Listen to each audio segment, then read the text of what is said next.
good evening. This is Bulls and Red, your RB Leipzig podcast from Leipzig with your host, Richard, who's on the other end, and myself, Mario. We would like to wish you a good day, good evening, good afternoon, whenever you're listening to us, and we are really grateful if you do. So what's going to come up in the next couple of minutes? Well, first of all, I'm going to say hello to the brain of our podcast, Richard. How the devil are you today?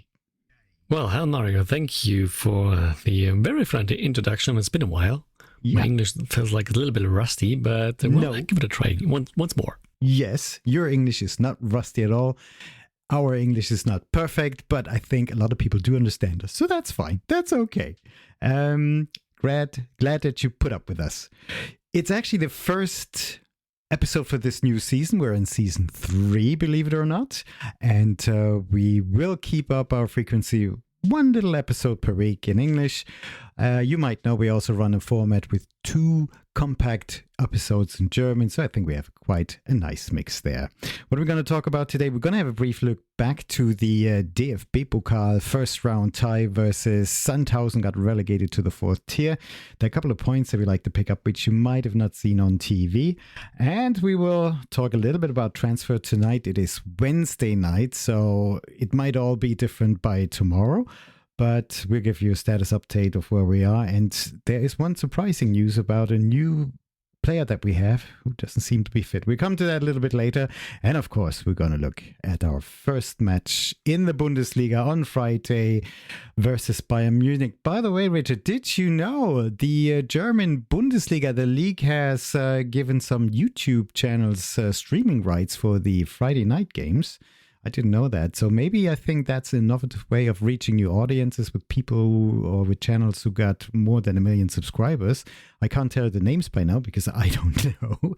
But I also read that in, well, the motherland of football, you know, where football is coming home, BBC Sports on their website, and the iPlayer, which is like the Mediathek of the of BBC, they will broadcast the Friday night matches until, I think, February 2027. Why February 2027? I don't know. Who knows what kind of deal that is? But that is actually very interesting. Just imagine it the other way around. If the Premier League was selling those kind of rights, and we wouldn't have to pay through the nose with Sky for streaming those Friday night games of the Premier League, I think we would really appreciate it. Anyway, so I think that's an interesting move. So let's have a look back at the first round of the DFB Pokal. The top news is, and it's, I have to say this with relief, we are through to the second round. It was maybe not as tight as we all suspected or hoped. And I would like to let you know a little secret. In our German version, Richard predicted there are going to be 8 goals. You didn't specify if they're on each side or, you know, but we kind of suspect it would be more on the Leipzig side. So in that case, you weren't too wrong because it was 6 goals that we could see. And if we look at the key takeaways, well, there's something I would like to mention that really caught my eye, and I would like to shout out to David Raum and Riedle Baku, our defenders. Please don't forget defending. That would be so nice. We love to see you in a very offensive way and coming from the flanks. Wonderful. But please do not forget when there's a counter-attack to run back, or even to try to run back and be there as quickly as possible. Because there were a couple of scenes when Sandhausen did what they could do and they were on the break. And when I looked at our defensive line, it was Willi, it was Costello, and I was glad that Martin was in goal, but the left and the right-hand side were empty. So Niklas Seiwald kept scrambling back, trying to get there in time, but it looked really dangerous. What was your impression, Richard? Am I wrong, or was it a different type of game, or we're not going to see that again? Or is there a danger that we're going to see this in the Bundesliga as well?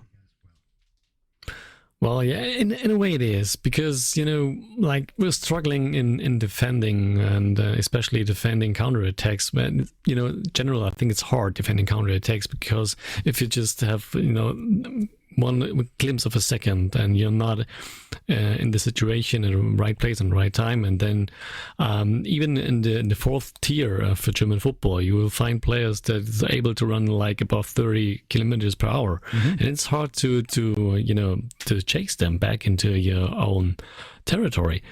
So you have to be aware all the time with 100% what could happen, and even then it's very hard to defend counterattacks. So, but usually our playing style is not like pushing the other team back deep into their own half of the pitch. So we usually, I think we have to play much faster, and we have to play with more awareness, so about not losing the ball too easy. So I think usually our defenders will have way more to back pedal, or more orientation to midfield, so that there usually should not be that much open space between midfield and our penalty box when it comes to losses of ball possession. But on the other hand side, I think it's crucial to get more cohesion into the parts of there it is again, into a back four and the defensive midfielders. So because there was one particular goal I would like to mention, and it's the 2-1 go-ahead goal for Sandhausen, when there was a counter-attack over the right side of the pitch, and then we had, I think it was Orban and Lukepa as well, and they were they had their focus on the space in the 6-yard box, and totally left out of their eyes the space between the 6-yard box and the edge of the penalty box. So especially the 11. It's 12 yards, I guess. It's the penalty spot. 11, the penalty spot. Thank you. And there was literally no one, and it was so easy. It was so easy, like passing the ball from the outside into right on that spot. And there's this one striker, all of his own, with no defender around him. And I will never understand how this is gonna happen all the time. And you see this even on Bundesliga level and even on Champions League level from time to time. That defenders are just not able to adjust properly to the situations that's developing, and so does not defensive midfielders. And I have to blame Seibert here a little bit, because in my opinion, it's his duty to chase the player into the penalty box and then either prevent a pass or disturbing him to get it properly shut off, at least. But general, with that being said, there is still room to improvement for improvement, and it's a lot, no question about that. But on the other hand side, I don't think that this is a good example. So this whole match in general will be a good example for what we have to expect, or what we can expect from our lads into what's still to come in the upcoming Bundesliga season. Okay, fair enough. There is something else I noticed. When we talked to Ben and Christian of It's Not Easy Being Green, the Werder supporters in Canada, they actually mentioned that Ole Werner has a tendency to sub in quite late, if at all. And when we had a test last week in France, he didn't sub in that test match at all, but of course they had another match which took place previously. But he really pleasantly surprised me on Saturday, because after an hour, which is usually the Marco Rose time, he subbed in two young players, Bakayoko and Banzuzi. And gosh, Banzuzi, what a beast. I think we're going to have a lot of fun with him. I really, really loved seeing him. Of course, he scored a beautiful goal. And I think there's a key difference that we noticed, and I know you mentioned it in our German podcast, so if you don't mind, I'm going to mention it here. I think the key difference is that we're able to sub in quality players, more quality from the bench than last season. Would you like to maybe explain to us what the situation was last year and what the difference is this year? To me, it felt like, so now what we have seen from the Sandhausen match so far, that we are able to bring at least a little bit of, proper quality from the bench. Mm-hmm. So last season, I always had the feeling that, Yusuf Paulsen was usually subbed in, or Baumgartner or Baku. And, we all love Yusuf, of course. Yeah. And I was really,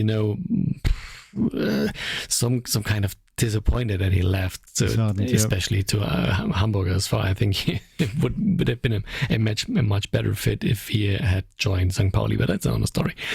And at any time he came on with Marco Rose in charge, he was like, I was like, okay, maybe this is one of those matches. There's 1 in 100 matches where Yusuf had his moment, and you see him doing Yusuf things on the pitch, and then usually it was like, okay, 5 minutes into that, and okay, this might not be that match, but he has his moment, so he does not help us, not at all. It would be fair, but he does not help us enough to turn things around or something like that. And the same felt a little bit like Last Chance Saloon, a little bit like a Hail Mary.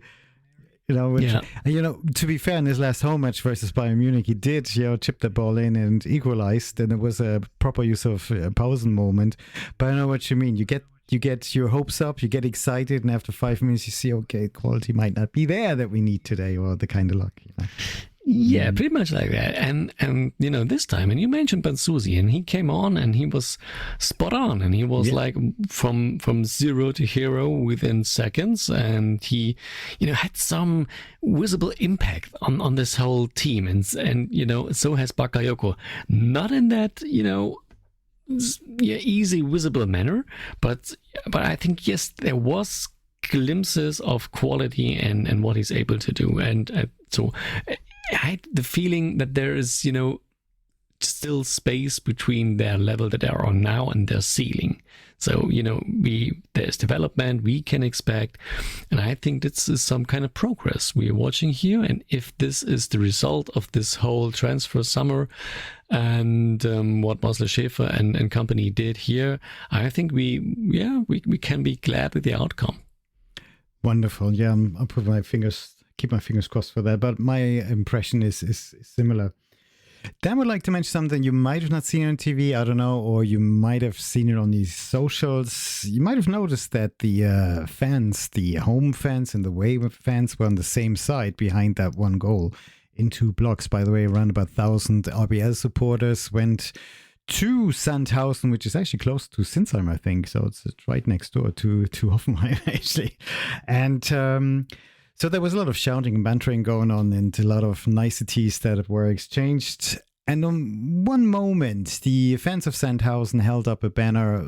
They pulled up a banner underneath the roof, which expressed their dislike with that energy drink, Red Bull. I can't imagine it could be something else. I always think they should drink beer instead. They don't have to drink that stuff. But anyways, they held that up and they tried to move it towards the fans of RB Leipzig underneath the roof. They tried to move that towards that block. And I don't know how, but a lot of Leipzig fans had devices which enabled them to keep that banner away, to kind of take it down.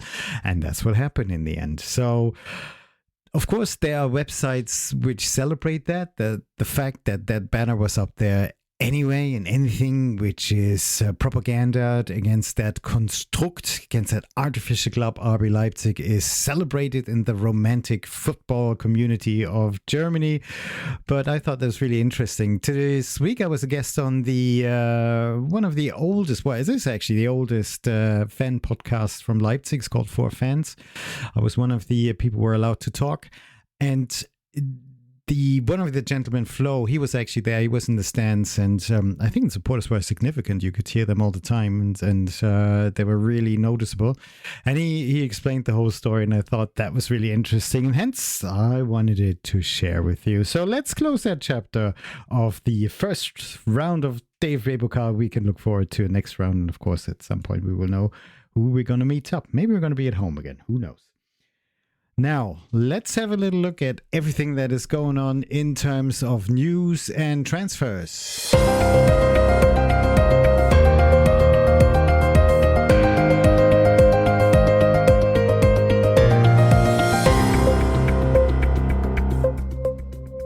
Anyways, by the time this episode is out, this might be old. But I thought we'd give you a little roundup of what we have seen for up to this Wednesday night. Biggest story, of course, is Xavi Simons. Xavi Simons is still there, and he played on the Saturday, and he scored, and I think he generally was happy about it, but he was also trying to force that in. Oh, by the way, one thing I noticed after the match, and you probably still seen if your stream was continuing, after the match had ended. It was quite warm in that stadium. It was 28 degrees and was really stuffy and humid. So Xavi took his shirt off really quick and he offered it to one of the Sandhausen players next to him. And that guy was kind of reluctant to take it. So he was really, I thought, I don't know, the way I looked at it was like, Xavi, the genius, you know, he volunteers to hand over his match-worn jersey to you. This is something special. And the other guy was more like, yeah, all right, thank you. You know, not really enthusiastic about it. Well, maybe I read the wrong thing into it. But anyway, Xavi was still there, and Xavi is expected to play versus Bayern Munich on Friday. But there seems to be a movement afterwards, so everything could happen quite quickly that he joins his club that he wants to go to, the Premier League Chelsea. It'll be interesting. I think he's the third player who used to play at RB Leipzig and continues off to London and to join Chelsea after Timo Werner, Christopher Nkunku, and now him. And in that whole thing, something tells me that everything is connected because this name does come up on a regular basis as well now.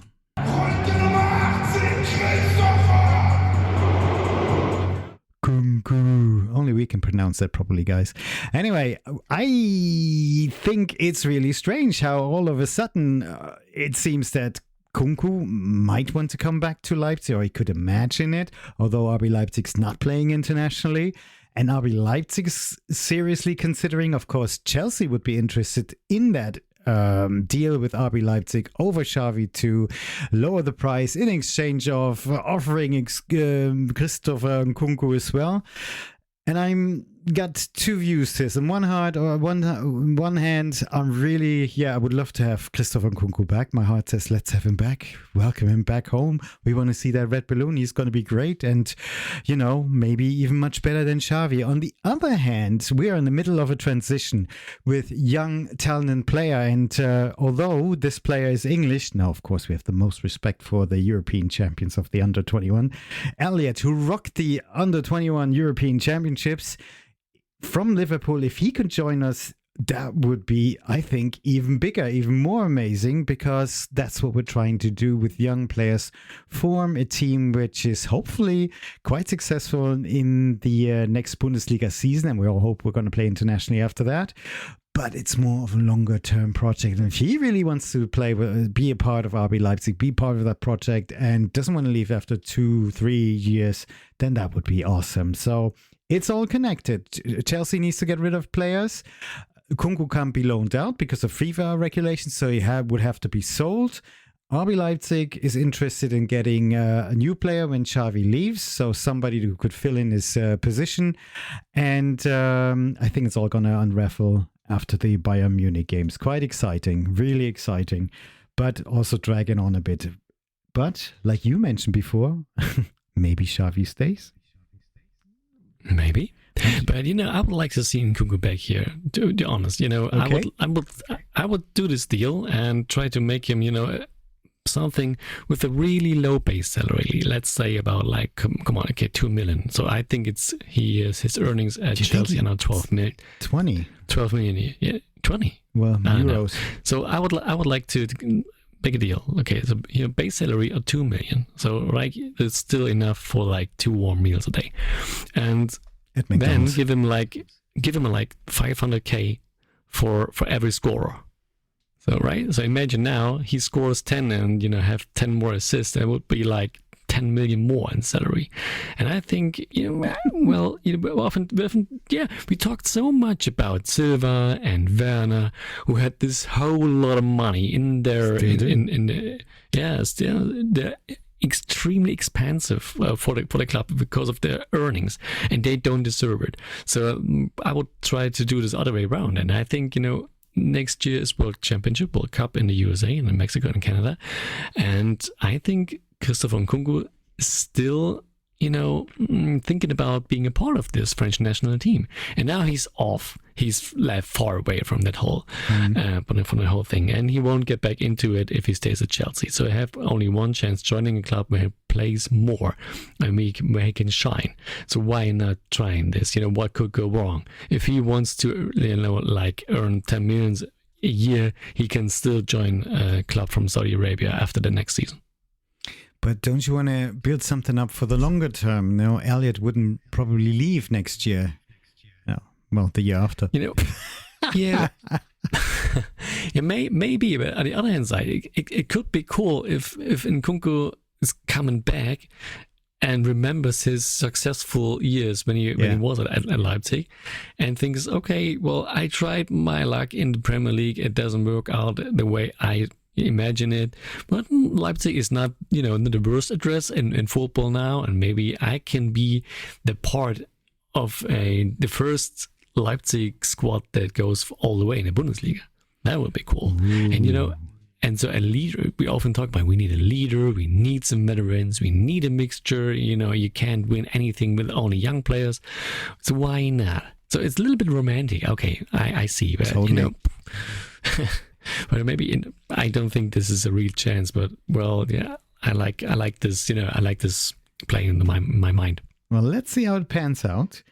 That brings me on to some other players like Timo Werner. Timo Werner has been linked up with Red Bull New York, but things have stalled there. And I think the transfer window in the MLS is closing today or on the 21st of August. And I haven't heard anything that he's going to join Emil Forsberg and Choupo-Moting.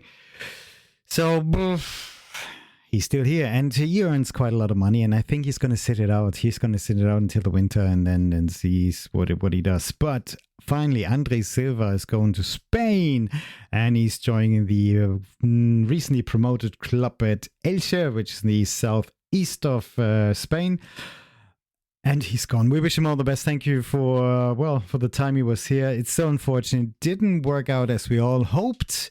But I'm so glad he's found a new club, and I'm sure he's going to do great things there. And there are also rumors sometimes about Baumgartner in the direction of Turkey, and even Lucha Getreuter in the direction of Turkey as well. We will see what's going to happen there. But today I read that Klostermann and Kevin Campbell definitely want to stay at the club, although they're not really part of the plans of Ole Werner. So we will see how that's gonna work out.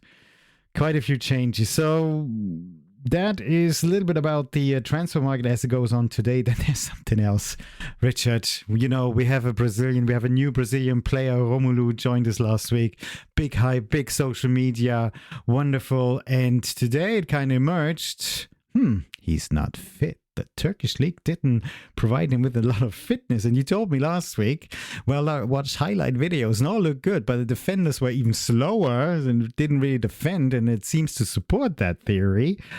I've got Elmas vibes, to be honest, because it was supposedly he wasn't fit either. And I just hope when Romelu comes on to pitch one day, he will last longer than 45 minutes and doesn't feel sick after 45 minutes like Elmas did versus Darmstadt on that day. What do you think, mate? It's just ridiculous.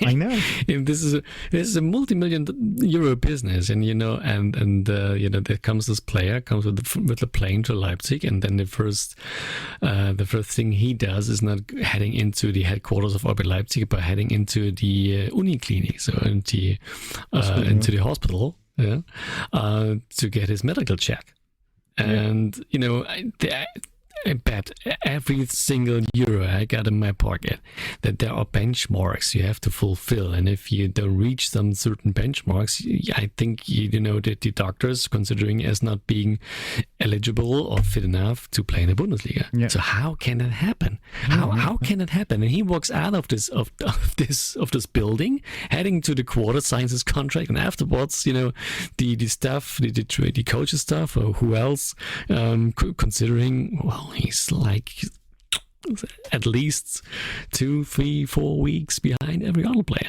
This cannot happen. Not for that bunch of money. Come on. But I hope he recovers, in quotation marks, quite quickly, and he's going to be able to help the team and be brilliant. And we will forget about this little episode in 2, 3, 4 months' time, because he's just almost like Benjamin Šeško. Who I miss already. And I would like to renew my prediction I had in the last episode, in the last German episode, when I told you that I fear that he won't make at least 20 matches. So, and it's still fear. And, it's not that this fear shrinked. No, I think you may have a point there, because if he misses 5 or 6 at the beginning of the season, there you go. We don't have that many matches. So we will see. Okay, so let's keep an eye on Romelu. Also in the German episode, you kind of dissected our defense a little bit. And you said on the defender side, the central backs are pretty good, but on the right and the left-hand side, you consider that to be a little bit of an area where we need to put in some work. Now, it doesn't look like we're going to get new players. So how hopeful are you that we're going to survive next season? Or maybe we're going to see exciting games where we score 5 and the others score 3 or less.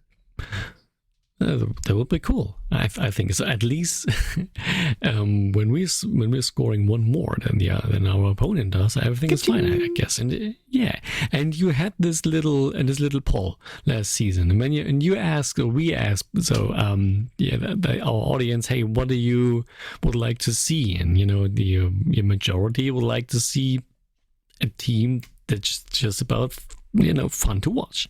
Excitement, somebody we want to see excitement. Identify with. Yeah. So I do not want to see any scoreless game again. And I think we had 6 of them last season. Yeah. It's just dreadful. Boring. Yeah. At least some of them we lost quite big margins, but 0-0 draws are horrible. Oh yeah, give me 6 times a 4-all draw. Yeah, please. yeah, much more exciting. Like the 3-all draw versus Bayern, that was excellent. Okay, yeah. I agree with you. There's another piece of news which is now a little bit older. Do you know when we talked to Ben and Christian at It's Not Easy Being Green? We confronted them with the point that AI gave us in order to be happy about his appointment, and they suggested that Ole Werner is very well known for developing young players. And it seems like that RB Leipzig's thrown a lot of young players at him, so he has no choice. But when it comes to the position in the goal, he made his choice. And for the season, in the regular season, who's going to start? Well, he opted not for the young guy, Martin. He opted for Pete the Wall Gulaschi. You had a lot of clean sheets, I think 14 last season, very reliable. But the impression we all had and the messages that the club gave out last season was Martin's going to be in goal. There's going to be a transition towards young players. And surprise, surprise, now Pete is going to be in goal. What do you think the implications are going to be of this? Yeah, I feel pity for Martin van der Voort. I think he would deserve this number 1 spot in the upcoming season. And at the same time, I'm not sure if Martin van der Voort is willing to stay for one more season as a number 2 behind Pete Gulaschi, and that would be horrible. So I think the transfer was a winter transfer, so he did not join us in the winter, but the joinment was announced in the winter. I think it was 22-23, if I remember correctly. And then he joined us in the summer 2023. That was 2 years, and now he was 2 years with patience. Arguably one of the most talented European young goalkeepers. Definitely. And now he has to sit on the bench and watch this, Pete Gulaschi, who is going to be 36, I think, next month. Or a bit of way to the season, not quite sure. So he will turn 36. And what does this fact makes with your impression of the circumstances you are in? Is there still hope that time will work out for you finally? Or do you think, come on now, I have to develop, I have to play. If I want to be a professional football player on the highest level possible, then I have to play, and I cannot wait until I'm like 27 to start doing so. So I would not be surprised if he's going to be out on loan at later this season, so in winter break, or even makes a statement that he wants to leave. Because as long as there's no commitment that he's gonna be finally number 1 heading into the 2026 season, then he has no reason to stay, in my opinion. And then it's going to be really hard because, Pete Gulaschi, 36, I mentioned it. You have to think about who is going to be the next man up. Exactly. So next summer we would have a huge area to work on. Really huge problem. The one of the gentlemen in the German for Fans podcast, he was a little bit of different opinion. He said, "Yeah, guys, that's all official. Let him start." But as the season goes on, you will see that Pete Gulaschi will have a little bit of something on this side, he'll have a little injury or he'll have a cold, and Martin will get more and more times between the sticks, and eventually it'll turn around, sort of in an unofficial way. I don't know. It's just, I think that the message is damaging to Martin, and I don't know how long Martin's going to be patient and wait, so I'm on the same page there as you are. But if he does leave, we only have Singale as a backup. And Blaswich left, so I'm not sure what's going to happen there. So at the moment, we need to accept it, and we're going to go into the season with Pete as our number one. Of course, he'll get all the support that he can get from us, but we keep a close eye on that. Just one more point I'd like to mention. We have a new captain in the team. Willi Orban used to be the captain in last season. Apparently, Ole Werner decided who's going to be the captain, and that one is Mr. David Raum, and I think substitution or second captain, or I don't know what I want to call it. Is there a vice captain? That would be nice. It's not JD. No, is there a vice captain? Also, the next one in line is Sava Schlager, and I think maybe that it was done with the view of his contract extension, maybe. But yeah, it's going to be David Raum, and I know in our German version I asked you, what do you think about it? So I'll ask you in this version again, what are your thoughts about the appointment of David Raum as a captain? How did you see him? Did you see him any differently in that match versus Sandhausen? No, not really, but I think in general it's a good decision. Not because I think Willi Orban has not done a good job, but when it comes to being positive with a team, I think it's David Raum who has more impact. So he is always on fire. From the very first second, and heading into the game in like 10 seconds over, and then the ref misses some obviously easy decision for a throw in. David Raum is on his heels, and I think this is okay if you have that passion. Passion. That was what we're looking for, passion, and for every single moment of this whole game, I think it's okay being captain. But on the other hand side, if someone struggles with something, with his shoes or with his performance or whatsoever, it's David Raum who is next to his teammate and clap his hands and clap the shoulders, and it's always motivating to keep pushing, keep playing, do it again, try next time, it's going to be better. And I think with this positive attitude, thank you, with this positive attitude, I think it's a huge factor for carrying a team through maybe not so easy phases of a football match or maybe a season. I must say, I agree. Sometimes I find him too over-competitive, a bit like Joshua Kimmich. I hate him on the pitch, but I think he's okay. If you got him in your team, then that's fine. If you're playing against him, he's just horrible. And David Raum is a little bit like that as well. Also, last year I found he buried a lot of the brunt. He carried a lot of the brunt. A lot of weight was on his shoulders because he tried to get things going and it didn't really work out. And he tried to force it. And that had an impact on his performance as well. So now in this role, I think he can be a very vital part, very valuable part. And let's see how long it lasts until he gets a red card. Hopefully not. But yeah, I'm there on the same page with you. Wonderful. Okay, that concludes our little session. A little bit of roundup what's happening around here in Leipzig and with RB Leipzig. So let's look at our first match in this Bundesliga season. Introducing our next opponent, their Gegnercheck. So it's the Bundesliga state-of-the-art FC Bayern München, and the very first winner of the now called Franz Beckenbauer Super Cup. So they're still now back into, competitive matches, so to speak in English. And, it's quite impressive to me that there's are now in such a good shape. So because they played in the quarterfinals in the last Champions League season, then played this Team World Cup, had only a small amount of time to recover from that. Then they lost Musiala to a horrible injury. They had some more injuries in last season. So Davies is still out. I think there's Ito still out. And now Coman left the club to Saudi Arabia. And still they have 11 players on the pitch. And you don't feel like, okay, there's anyone really missing.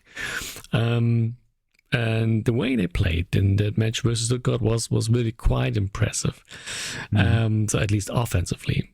Defensively, I had a feeling that, Upamecano is, his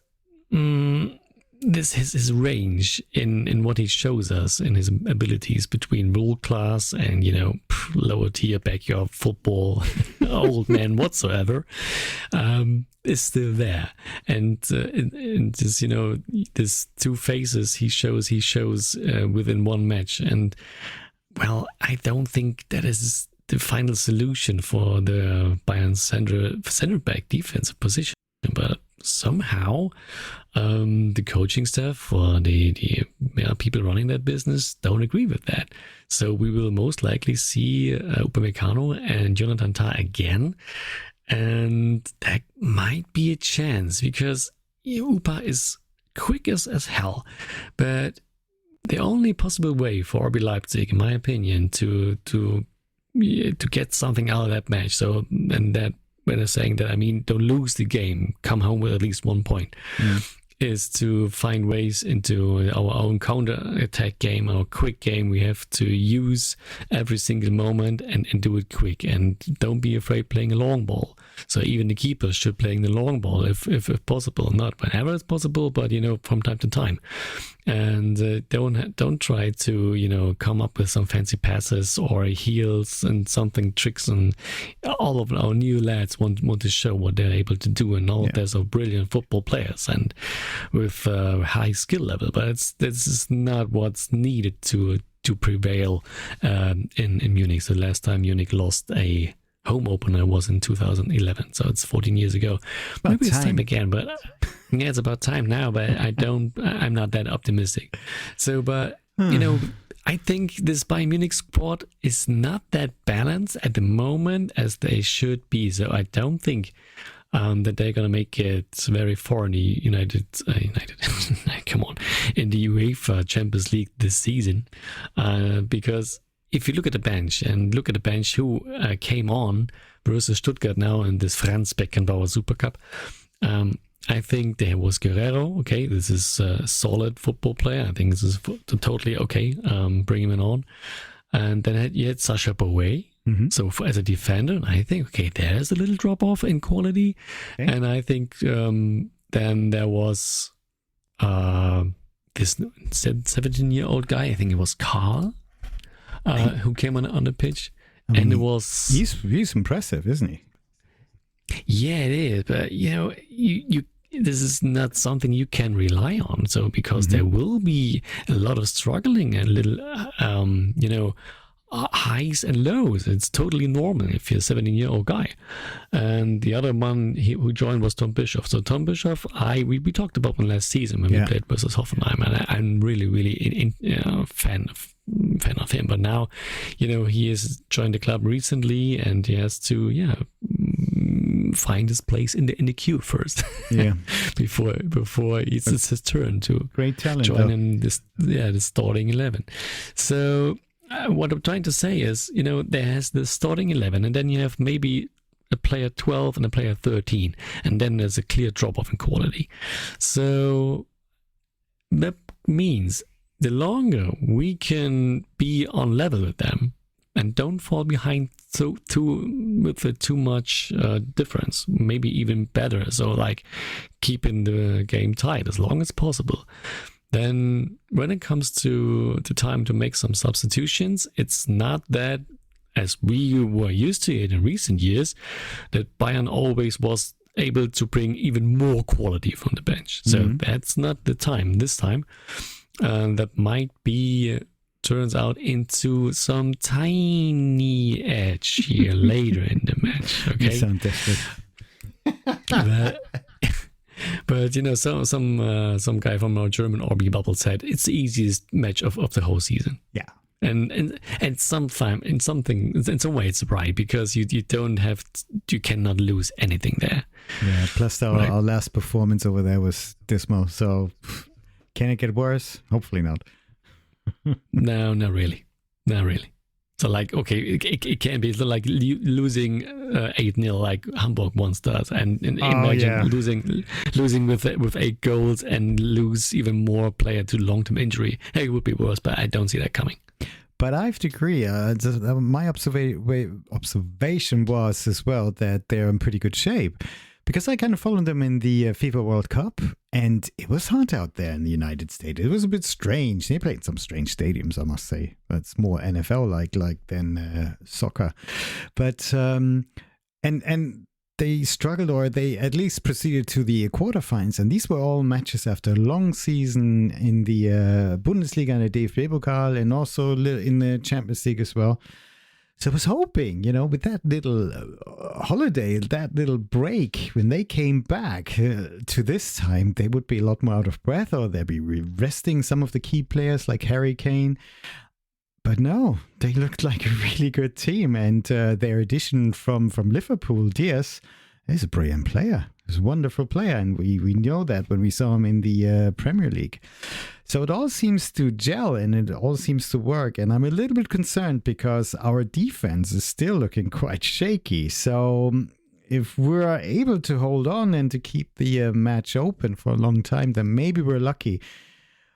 But I'm afraid I'm probably not as optimistic as you are at this point. I do think it's going to be better than last time. Hopefully no one gets injured. I think we're going to learn a lot and take a lot out of it. But at the end of the day, they're going to win 4-2, and that's just the first 3 points in the back for them. We're going to rectify stuff versus Heidenheim and restart the match after. What do you think? I'm a little bit more optimistic, and I think we have some little chances to end up with a 2-2 draw here. That would be awesome. That would feel like a victory to us. Like almost everybody who goes to Munich and snatches a point, I think they feel like it's 3 points. It should actually be 3 points, Dave B. We should change the rules. Stop the count. Anyway, Richard, let's see what's going to happen. But who's going to be on the pitch? And it feels so strange not to say who's Marco Rose going to send on the pitch. But only water is here. Only water is here. Feel the groove ignite. Step into the rhythm, keep it tight all night. Spice in the mix, nothing to fear. Hands up high. Only water is here. Who is Ole Werner going to send onto that beautiful pitch in Munich? Liebe Fußballfans, wir kommen jetzt zu unserer heutigen Mannschaftsaufstellung. Okay, so we learned that Gulaschi will be number 1 in our goal, and so he will definitely start a game. The back 4 contains Raum, Orban, Lukeba, and Baku. Don't see Nedeljkovic here, not yet. Schlager, hopefully Bansuzi in this lonely defensive midfield position next to Xavi. And of course, I don't see any necessary changes here in the very first row. So Diomande, Openda, and Nusa gonna start. To be honest, from a Leipzig point of view, that sounds exciting. And let's see if that's going to be enough to maybe snatch a point. Richard, really thank you very much for this first episode in the new season, and thank you to everyone who's been listening to us. This has been Mario and Richard from Bulls and Red, our RB Leipzig podcast from Leipzig. Today we talked a little bit about the DFB-Pokal first round versus Sandhausen, a little bit of news around transfers, unfit players, and players who still earn a lot of money and are still with us. And also our preview our thoughts about the upcoming match versus Bayern München. If you are able to catch it, hopefully enjoy it. If it doesn't go the right way, well, just remember, it's the first match. There are others to come. The season's going to be long. Ka-ching. Thank you very much. If you like our podcast, kindly subscribe to it. And if you want to contact us, the contact details are in the show notes. And we'll be back next week. Richard, thank you very much. Vielen Dank. And to everyone else, auf geht's, Leipziger Jungs.